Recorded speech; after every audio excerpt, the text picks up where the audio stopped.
पहली खुशी है तो शोर मचना तो बनता है। आपका सामान आ गया सारा? हाँ बस बाकी तो ले आए हैं, एक आध दो चीजें वो सैफ कल ले आएगा। फिर परसों से गाड़ी भी वापस करनी होगी कंपनी को।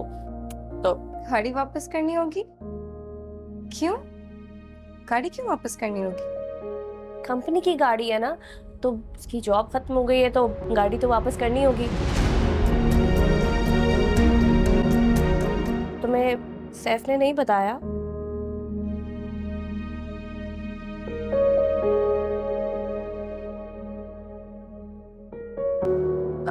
हाँ वो नहीं बताया होगा।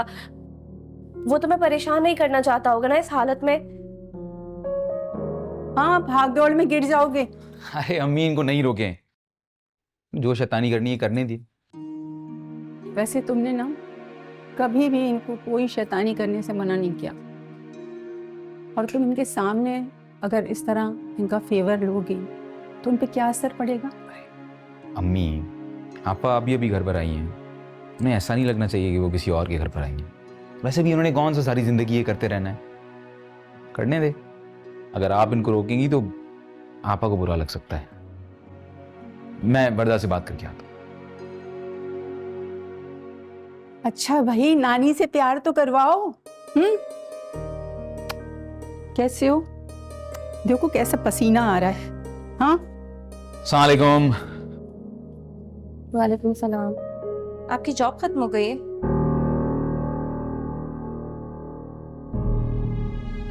सैफ मुझे नहीं पता था कि वर्दा को नहीं पता, वरना मैं कभी भी नहीं बताती। नहीं आपा, टेंशन की बात नहीं है, मुझे वर्दा को बताना ही था। हाँ, नौकरी चली गई और मैं बस तुम्हें बताने ही वाला था, और मैंने एक और जगह ज्वाइन कर लिया है। पर आपने मुझे नहीं बताई ये बात। हाँ लेकिन इस हालत में मैं तुम्हें कैसे बताता, मुझे मुनासिब नहीं लग रहा था। और मार्केट में जॉब्स हैं, मैं कोई और जॉब ढूंढ लूंगा। अब तो तुम लोग बैठो, मैं बच्चों को देख कर आती हूँ।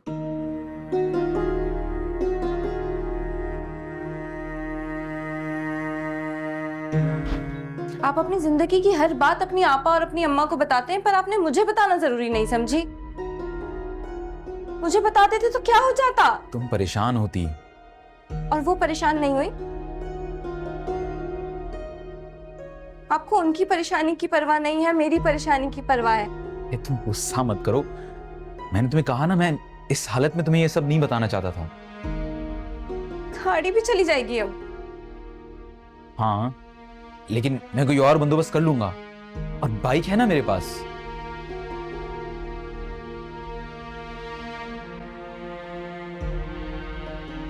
मैं बाइक पर नहीं जाऊंगी। अरे हाँ हाँ मतलब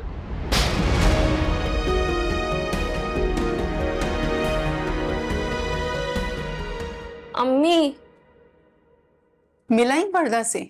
अम्मी गलती हो गई मुझसे। क्या हुआ? अम्मी सैफ ने वर्दा को अपनी जॉब के बारे में कुछ बताया नहीं था, मैंने उसे बता दिया तो वो गुस्सा कर रही थी सैफ पे। तो तुमने क्यों बताया उसको? मैं आपसे कह तो रही हूँ, मुझे नहीं पता था। अब अल्लाह से दुआ करो कि अल्लाह ताला उसकी जॉब जल्द से जल्द करवा दे। मगर उसने तो कहा था कि वो कोई जॉब ज्वाइन कर रहा है। हाँ, जॉब के लिए अप्लाई तो किया है, लेकिन अभी तक मिली नहीं है। लेकिन कहीं और काम कर रहा है वो। क्या काम कर रहा है? इसके बारे में तो उसने कुछ नहीं बताया। एक तो उसके ऊपर इतने सारे मसले चल रहे हैं, ऊपर से मैं आ गई हूँ यहाँ पर बोझ बनने के लिए। तुम बोझ नहीं हो, बल्कि सैफ के सामने ये वाली बात कहना भी नहीं, उसे बुरा लगेगा। अम्मी अगर मुझे थोड़ा सा भी अंदाजा होता ना कि उसकी कोई जॉब नहीं है तो मैं कभी भी नहीं आती यहाँ पर, जैसे तैसे गुजारा कर लेती वहां पर। मकान बिक जाता तो तुम किसके साथ जाती? कौन लेकर जाता तुम्हें?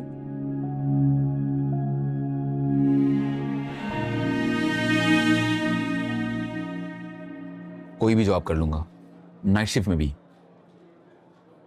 एक वेयर हाउस में ना लोडिंग के काम की निगरानी करनी है, पैसे तो बहुत अच्छे हैं, लेकिन रात के 12 से 1 बज जाएंगे।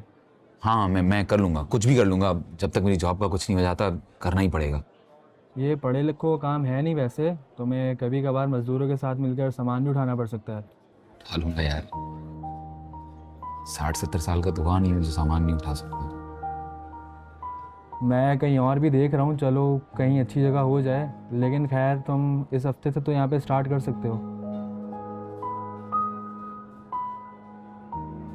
पैसे कितने देंगे?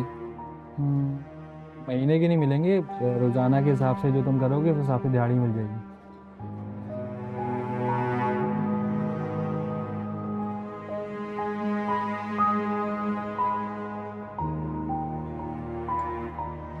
आपको पता है मम्मा, इनकी जॉब चली गई और इन्होंने मुझे बताया भी नहीं। मैं तो खुद बहुत परेशान हूँ। जॉब चली गई, घर का खर्चा कैसे चलेगा? पता नहीं, ऊपर से मुझे कहते हैं कि तुम परेशान मत हो। मम्मा कैसे परेशान ना हूँ? जॉब चली गई है तो गाड़ी भी चली गई है। अच्छा भला तुम्हारे अब्बू गाड़ी दे रहे थे, सैफ ने मना कर दिया। अब तो खैर उन्होंने वो गाड़ी बेच दी। अगर वो होती ना, मैं उनसे कहती वो तुम्हें दे देते। तो कौन सा उन्होंने ले लेनी थी मम्मा? उन्होंने तो यही कहना था, मैं अभी अफोर्ड नहीं कर सकता। और अब तो वैसे ही अफोर्ड के इतने मसले हो गए। प्रताप, मैं सोच रही थी जब तक तुम्हारी डिलीवरी नहीं हो जाती तुम यहीं रुक जाओ मेरे पास। यहाँ तुम्हें कोई मसला भी नहीं होगा। हमारे पास क्या मसला, नौकर चाकर है, सब कुछ है, इतने सारे लोग तुम्हें लुक आफ्टर करने के लिए। छोड़ो वहां पर।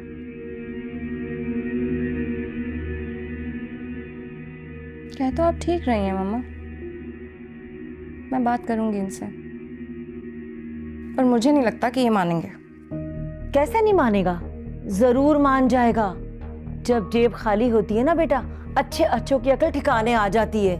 और वैसे भी उसके तो 100 खर्चे बचेंगे ना, डॉक्टर का, दवाइयों का, हॉस्पिटल का, फ्रूट्स का। 100 खर्चे होते हैं, तुम्हें अंदाजा भी है कुछ? ऊपर से राहिला आपा अपने बच्चों के साथ आ गई हैं। मम्मा पूरा दिन घर में उधम मचा के रखते हैं। उफ, मैं तो अपने रूम से ही नहीं निकलती। बहुत अच्छा करती हो, अपने कमरे से नहीं निकलती। अच्छी बात है। वैसे मैं सोच रही थी उसकी बहन आई है तो 10 काम कर ही देती होगी तुम्हारे। ये तो है मम्मा, पता है पूरे घर का काम उन्होंने अपने हाथ में लिया हुआ है। मेरे कपड़े भी प्रेस करके देती हैं और यहाँ तक कि आजकल वो मुझे नाश्ता भी बना के देती हैं। पर मम्मा मुझे तो इनकी फिक्र है। अब बाबा से क्यों नहीं कहती कि वो उन्हें सऊदीया बुला लें?